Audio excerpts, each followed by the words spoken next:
Embedded browser updates in exacqVision 26.1. In exacqVision Client 26.1, we've introduced key updates to the embedded browser feature, enhancing performance, compatibility, and overall user experience within web panels. For this release, the updates apply to the Windows client, focusing on modernizing how web content is displayed and accessed. At the core of this update is an upgrade to the Chrome Embedded Framework, or CEF. This ensures better support for modern web technologies and improved rendering across integrated web panels.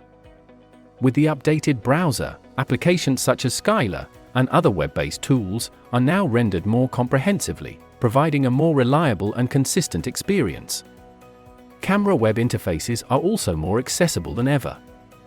Users can now open camera web GUIs directly within exacqVision, where the network permission allows, streamlining workflows and reducing the need to switch between platforms.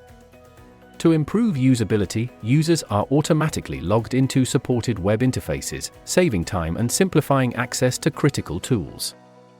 These embedded browser enhancements help deliver a smoother, more integrated experience within exacqVision 26.1.